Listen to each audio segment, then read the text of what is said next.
Ask yourself this question. Why are you scared? Why do you have fear in you? Did you know that fear, God never put a spirit of fear in no one? And if you read in the Bible, it says, I think it's John the Beloved says, he gives a list of people who will not make it to God's kingdom. Well, he lists, the adulterers, the murderers, and whatever. But he puts on the number one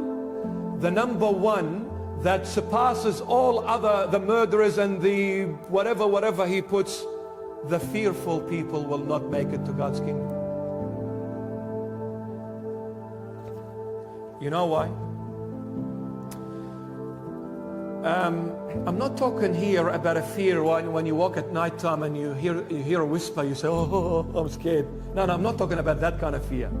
Sometimes it's good to have fear. It's healthy.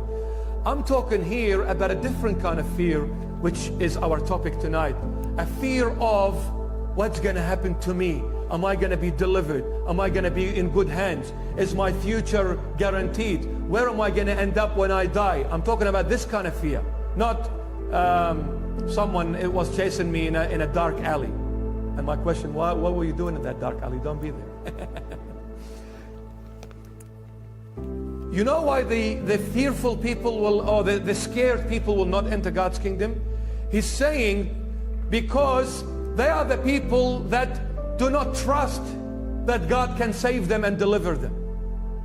These kind of people will not enter. It is not that God does not want them to enter, but they are closing the door in their own faces because they are saying, I have doubts that Jesus will come to my rescue. I'm scared. I think Jesus has left me. Jesus has forgotten me. Jesus has walked away from me because I'm a sinner, because I'm this, because I'm that. You know what? I'm praying, but things are not improving. It's getting worse. So it looks like Jesus has walked away and left me behind. I don't have hope in salvation. He's saying these kind of scared people cannot enter God's kingdom because they are shutting the door in their face. I'll tell you this true story. The first one took place in 1967, where there was a war. It's a true story. There was a war, between Egypt and Israel, or Israelite people. In 1967, there was a war between these two nations, and other countries got involved in it as well. But anyway, it was a very brief war, and the Jewish people really destroyed Egypt in a very big time. Well, here's the story. Listen to this. There was this soldier and this big group of soldiers. The air force of the Egyptian nation was totally destroyed by the Israelite people, by the Jewish people, was totally destroyed. And there was a lot of chaos between the Egyptian army. And everybody started running and leaving their posts behind and running away, trying to save their lives. And there was this group of soldiers who were running. They've deserted their posts out of fear. They were running away to save their lives.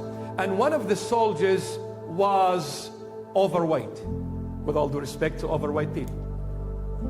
He was slightly overweight, so of course someone who is lighter than that soldier would run faster. So what happened to this soldier? Out of the entire platoon or that group, he was running behind everyone, because he was heavy duty.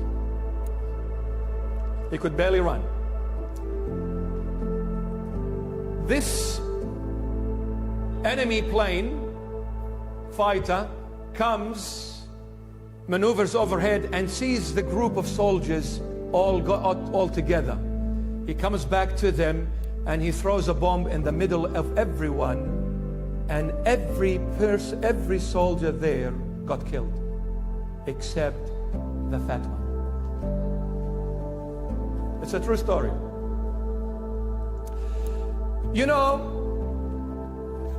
Probably this soldier was wondering, God, why am I fat?